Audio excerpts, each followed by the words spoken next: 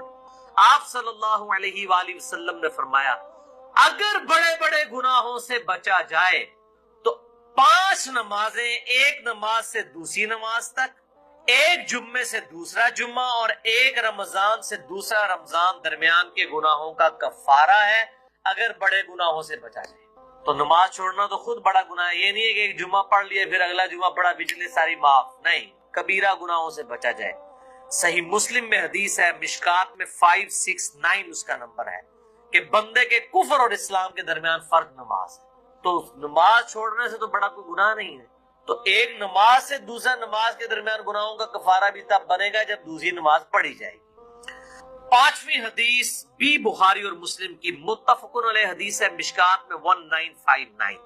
آپ صلی اللہ علیہ وسلم نے فرمایا رمضان مبارک میں ہر نیک عمل 10 سے 700 گنا تک بڑھا دیا جاتا ہے۔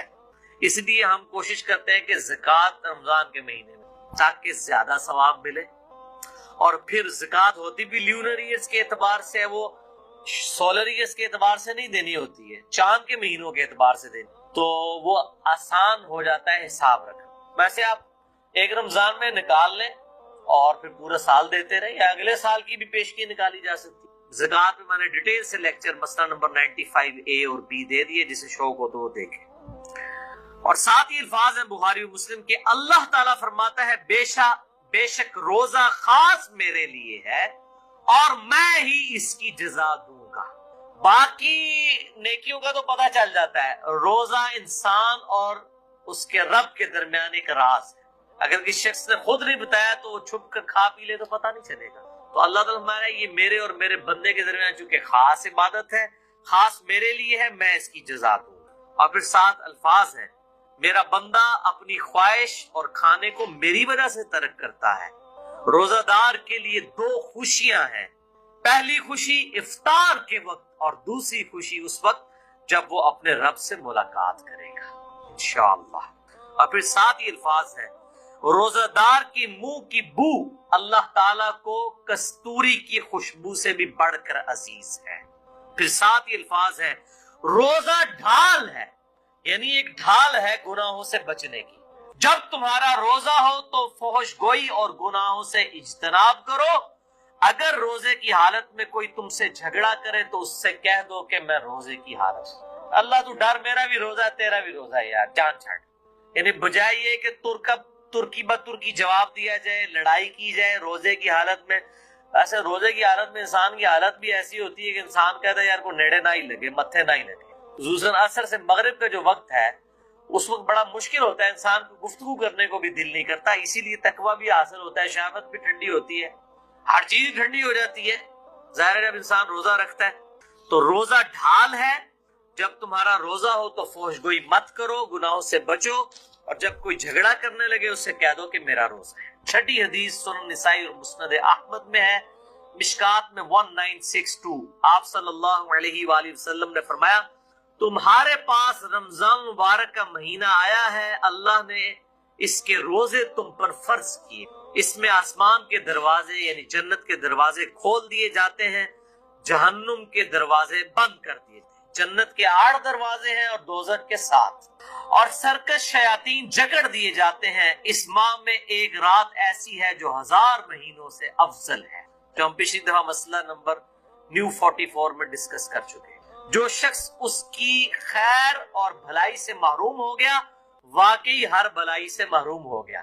اور میں نے شب قدر کو پانے کا آسان طریقہ بتایا تھا، وہ جسے شوق ہو تو وہ لیکچر دیکھ سکتے ہیں۔ اچھا، اسی کانٹیکسٹ میں ایک مشہور حدیث ہے جو اکثر ڈاکٹر اسرار صاحب بھی بیان کرتے تھے، لیکن وہ سخت ضعیف روایت ہے۔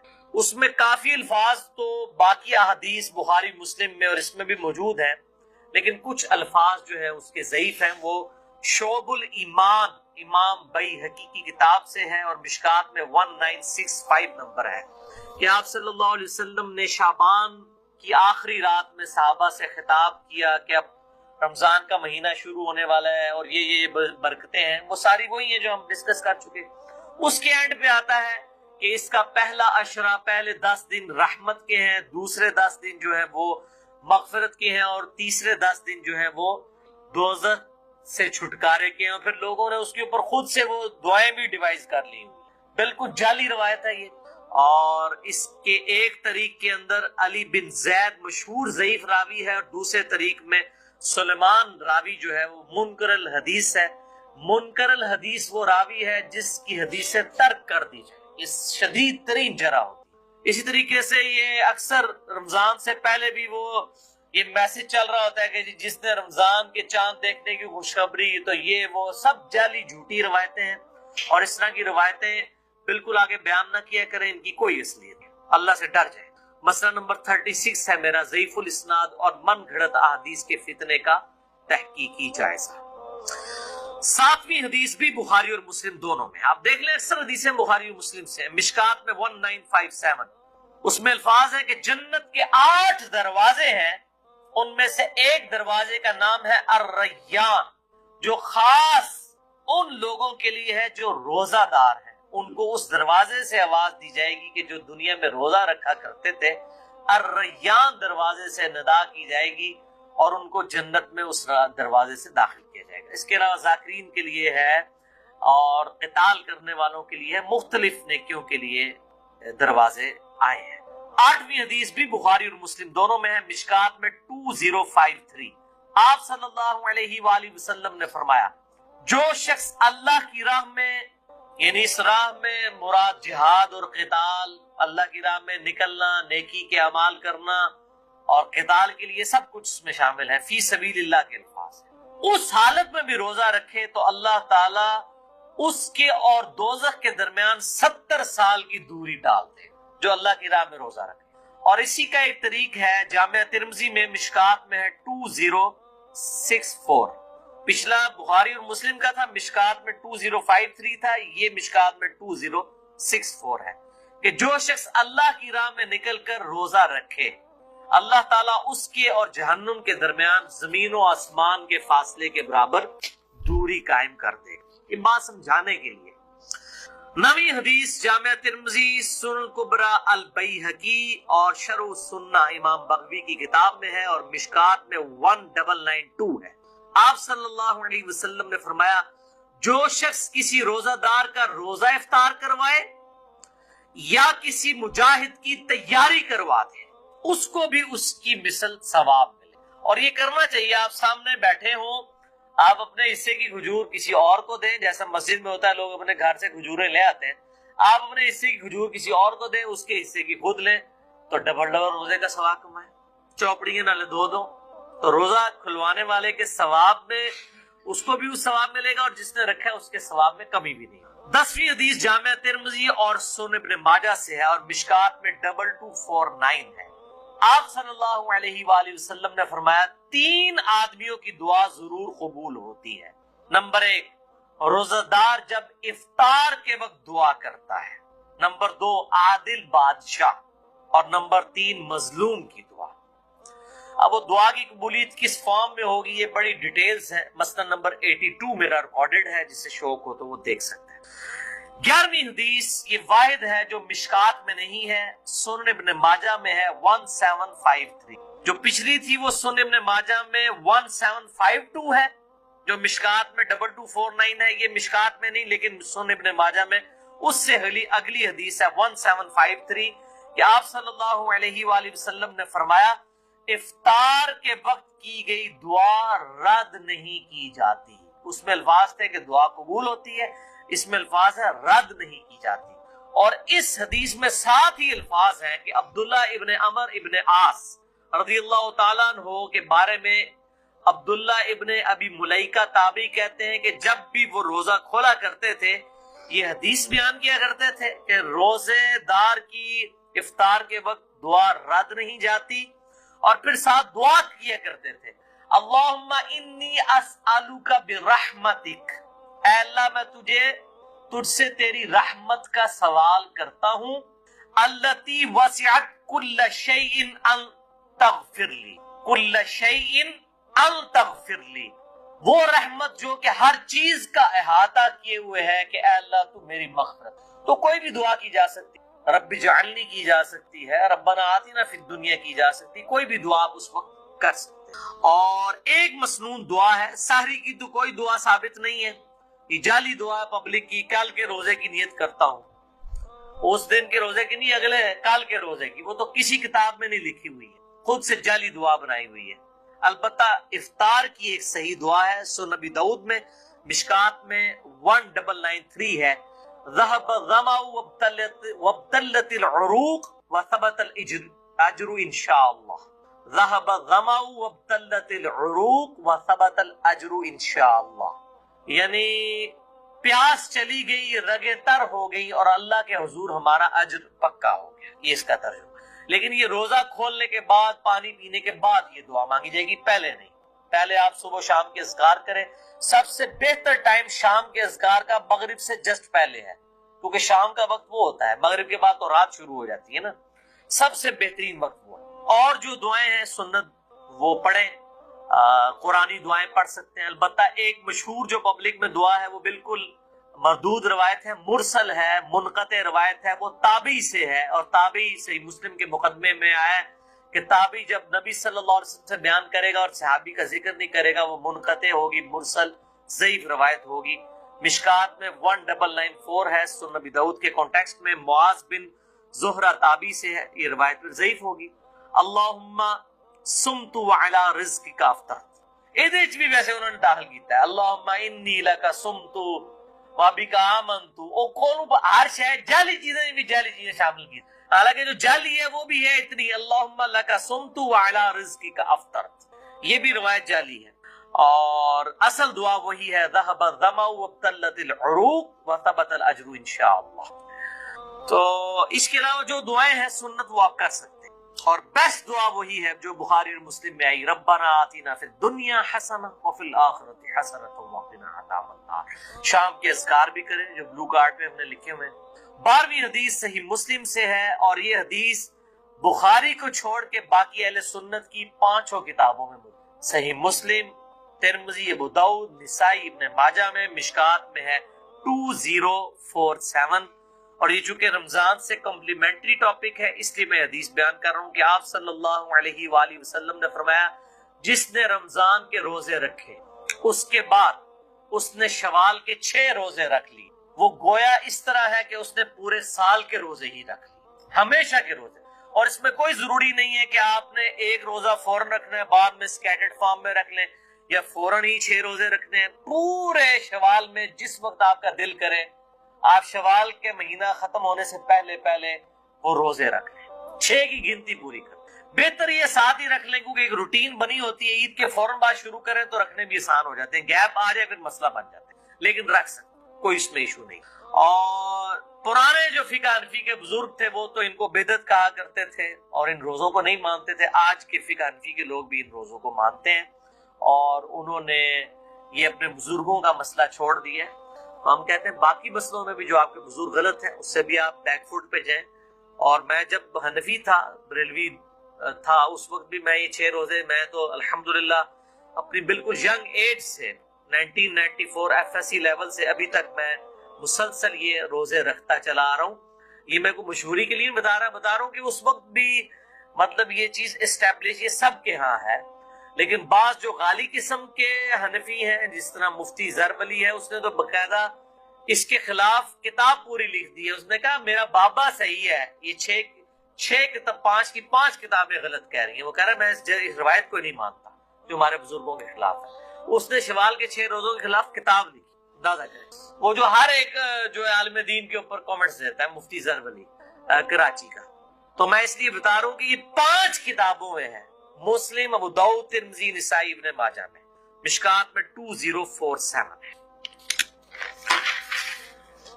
اب میرے بھائیوں آخری 5 حدیثیں، یہ 12 ہو گئی، اب یہ 17 بھی 2 نسبتیں تھی، 12 اور 5، یہ 5 حدیثیں رمضان مبارک کی روحانیت سے ریلیٹڈ ہے۔ 13ویں حدیث صحیح بخاری سے، مشکات میں 1999، آپ صلی اللہ علیہ وسلم نے فرمایا، یہ بڑی سخت الفاظ ہیں اور یہی اصل میں حاصل ہیں یہ 5 حدیث، جو شخص روزے کی حالت میں بھی جھوٹ بولنا اور برے اعمال کرنا نہ چھوڑے تو اللہ تعالیٰ کو اس کے بھوکا اور پیاسا رہنے کی کوئی پرواہ نہیں. یعنی وہ سمجھ رہے ہیں میں بھوکا اور پیاسا ہوں، جھوٹ بھی بول رہا ہے، امانت میں خیانت بھی کر رہا ہے، گناہ بھی اسی طریقے سے کر رہا ہے، اور روزہ ٹھنڈا کرنے کے لیے بیہودہ فلمیں بھی دیکھ رہا ہے، اور جناب فجر کی سحری کرنے کے بعد نماز پڑھ کے آ کے جوئے کے اوپر کرکٹ کھیل رہا ہے روزہ ٹھنڈا کرنے سے. تو اللہ تعالیٰ کو کیا پرواہ ہے؟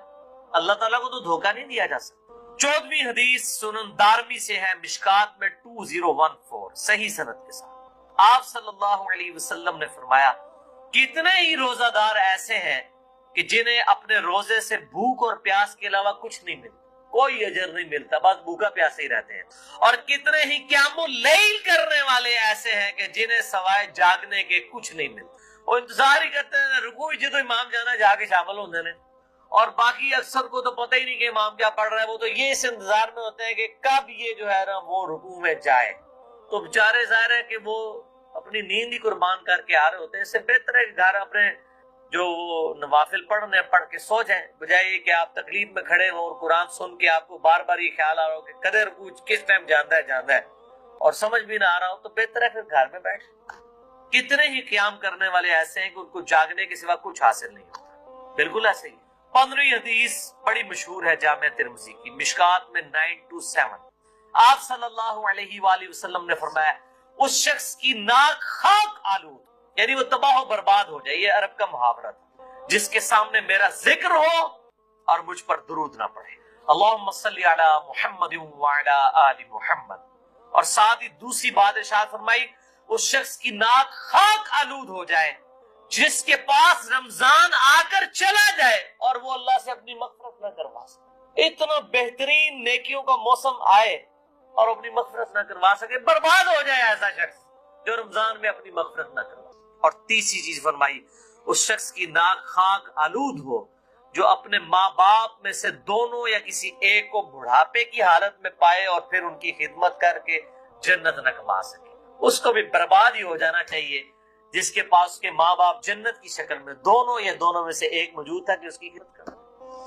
اور یہ جو الفاظ ہے نا کہ اس کی ناک خاک آلود ہو، برباد ہو جائے، جو ماں باپ کو کی خدمت کر کے جنت نہ کما سکے، یہ الفاظ صحیح مسلم میں بھی موجود ہے. صرف اتنے الفاظ، یہ حدیث مسلم میں بھی ہے، اتنے الفاظ. اچھا، اسی حدیث کا ایک مشہور طریق ہے، وہ مشکات میں تو نہیں ہے، المستدرک للحاکم میں ہے صحیح سند کے ساتھ 7256، جس کی امام حاکم نے بھی تصحیح کی ہے، امام ذہبی نے بھی، شیخ البانی نے بھی، اور شیخ زبیر علی صحیح صاحب نے بھی رحمہم اللہ اجمعین. بڑی مشہور حدیث ہے کہ آپ صلی اللہ علیہ وآلہ وسلم ایک دن منبر پر چڑھے، پہلی سیڑھی پر قدم رکھا تو فرمایا آمین، پھر دوسری پر رکھا فرمایا آمین، پھر تیسری پر رکھا تو فرمایا آمین. صحابہ نے پوچھا آج آپ نے ایسا عمل کیا جو اس سے پہلے کبھی نہیں کیا؟ تو آپ صلی اللہ علیہ وآلہ وسلم نے فرمایا کہ جبرائیل علیہ السلام حاضر خدمت ہوئے تھے اور انہوں نے مجھ سے ریکویسٹ کی کہ میں جو دعا کروں اے اللہ کے محبوب صلی اللہ علیہ وآلہ وسلم آپ اس پہ مہر ثبت کریں آمین کہہ کر. تو جبرائیل نے پہلی دعا کی کہ برباد ہو جائے وہ شخص جس کے سامنے میرا ذکر ہو اور وہ مجھ پر درود نہ پڑھے. اللہم صلی علی محمد وعلی آل محمد. تو میں نے کہا آمین، برباد ہو جائے. واقعی دوسری بات، اس میں ترتیب ذرا ڈیفرنٹ ہے، دوسری ترتیب جو ہے اس میں دوسرے والی الفاظ ڈیفرنٹ ہے. اس میں الفاظ ہیں دوسرے، برباد ہو جائے وہ شخص کہ جس کو ماں باپ دونوں یا دونوں میں سے کوئی ایک بڑھاپے کی حالت میں ملے اور وہ ان کی خدمت کر کے جنت نہ کما سکے. تو میں نے کہا آمین، برباد ہو جائے ایسا شخص. اور تیسرا انہوں نے کہا کہ جو رمضان کا مہینہ پائے اور اپنی مغفرت نہ کروا سکے ایسا شخص بھی برباد ہو جائے. تو میں محمد صلی اللہ علیہ وآلہ وسلم میں نے مہر ثبت کر دی کہ باقی وہ برباد ہو جائے. والعیاذ باللہ تعالی. تو میرے بھائیوں بڑے پیشن کے ساتھ اس دفعہ رمضان کو اس نیت سے گزاریں کہ انشاءاللہ اس میں ہم نے اپنی مغفرت کروانی ہے انشاءاللہ تعالی. سیکنڈ لاسٹ حدیث 16ویں مسند احمد سے، المستدرک للحاکم سے، شعب الایمان امام بیہقی کی دعا ہے نا، اللہم انی لک صمت وبک آمنت وعلیک توکلت وعلی رزقک افطرت. پہلے تو یہ دعا ہی انہوں نے نا ضرب تقسیمیں لگا کے لمبی کی ہوئی. یہ دعا صرف اتنی ہے، اللہم لک صمت وعلی رزقک افطرت، بس. لیکن یہ آپ کو پتہ نا ان کی تسلی نہیں ہوتی، واقعنا عذاب القبری واقعنا عذاب الحج، یہ خود لگایا ہوا ہے انہوں نے. ان کو کہیں یہ جو دعا حنفی بتا رہے ہیں یہ دعا خود کدھر لکھی ہوئی ہے، تو یہ دعا بھی نہیں حدیث کی کتاب سے دکھا سکتے. یہ بھی ابو داؤد میں، لیکن اس کے ساتھ امام داؤد نے لکھا ہے کہ یہ مرسل روایت ہے، یہ تابعی نبی علیہ السلام سے بیان کر رہا ہے، اس کی حدیث کی سند ہی مکمل نہیں، یہ یعنی ضعیف ہے، ضعیف میں بھی لوس درجے کے اوپر. لیکن وہ بھی دعا غلط ہے، وہ جو حدیث میں الفاظ ہیں وہ یہ نہیں ہے، وہ یہ ہے اللہم لک صمت وعلی رزقک افطرت. انہوں نے کیا بنایا؟ اللہم انی لک صمت وبک آمنت وعلیک توکلت وعلی رزقک افطرت. کتنی چیزیں جوڑی ہیں انہوں نے، تو جوڑتے جاتے ہیں جوڑتے جاتے ہیں جوڑتے جاتے ہیں. روزہ رکھنے کی تو کوئی دعا نہیں ہے، روزہ رکھنے کی نیت ہے صرف، اور نیت دل کے ارادے کا نام ہوتا ہے، زبان سے نہیں. وہ بھی انہوں نے بنائی ہوئی ہے، وَبِصَوْمِ غَدٍ نَوَيْتُ مِنْ شَهْرِ رمضان، میں کل کے رمضان کے روزے کی نیت کرتا ہوں، آج کی تو نہیں کرتا. وہ ایک دن پہلے ہی کرتا، وہ لفظ بھی بنا رہے تھے تو صحیح بنا دے یار. پھر کہتے ہیں بزرگاں نے چینگے لانا ہے، بزرگاں نو آج کل کا ہی فرق نہیں سی پتا. ٹھیک ہے نا، تو ہونا چاہیے کہ میں آج کے روزے کی نیت کرتا ہوں ایک دن پہلے، لیکن وہ ہے ہی غلط ہے. نیت تو دل کا ارادہ ہے. دیکھیں یہ تو حدیث ٹھیک ہے، بخاری میں بھی ہے، مسلم میں، بخاری کی پہلی حدیث ہے انما الاعمال بالنیات، اعمال کا دار و مدار نیتوں پہ ہے. نیت تو ہر کام کی آپ نے کرنی ہے، لیکن وہ دل کا ارادہ ہے. آپ کبھی وضو کے لیے کرتے ہیں نیت کرتا ہوں اس وضو کی خاص واسطے نماز عشاء کے سامنے اس ٹوٹی کے، ہیں تو نہیں کرتے. ہم کیا نیت کرتے ہیں؟ صرف وضو سے پہلے دعا پڑھتے ہیں بسم اللہ الرحمن الرحیم، دیٹس آل. باقی اور یہ ساری نیتیں بھی جو ہے نا یہ دعائیں ہوتی ہیں، نیت کہیں بھی نہیں آتی ہے. نہ نماز کی کوئی نیت ہے، نہ کوئی روزے کی نیت ہے، اور حج کے لیے ہے وہ بھی نیت نہیں، اس کو دعا ہی کہنا چاہیے. تو باقی تو جتنی بھی صبح شام کے اذکار ہیں وہ سب کی سب دعائیں ہیں. تو آپ یہ دعا مانگیں، ذهب الظمأ وابتلت العروق وثبت الاجر انشاءاللہ. اگر عربی میں نہیں آتی کوئی مسئلہ نہیں، آپ اردو میں مانگ لیں کہ پیاس چلی گئی، رگیں تر ہو گئیں، اور اللہ کے حضور ہمارا اجر پکا ہو گیا انشاءاللہ تعالی. اور اس کے علاوہ آپ مغفرت کی دعا کریں. ابن ماجہ میں عبداللہ بن عمر بن عاص کے بارے میں آتا ہے کہ وہ کہتے تھے کہ یہ چونکہ قبولیت کا وقت ہے تو وہ اپنے لیے مغفرت کی دعا کیا، اللہم ربنا آتنا فی الدنیا حسنہ وفی الآخرۃ حسنہ وقنا عذاب النار، یہ دعا مانگے. اللہم اجرنا من النار، یہ مانگے. رب اجعلنی والی دعا مانگے. اور جتنی دعائیں آپ کو یاد ہیں، افطار کے آخری، افطار سے جسٹ 5 منٹ پہلے دعائیں مانگنے شروع کرتے ہیں، اور وہ قبولیت کا وقت ہے، آپ دعا مانگتے. باقی جو روزہ کھولنے کے بعد کی دعا ہے نا بس وہی ثابت ہے، نہ روزہ رکھنے کی کوئی دعا ہے.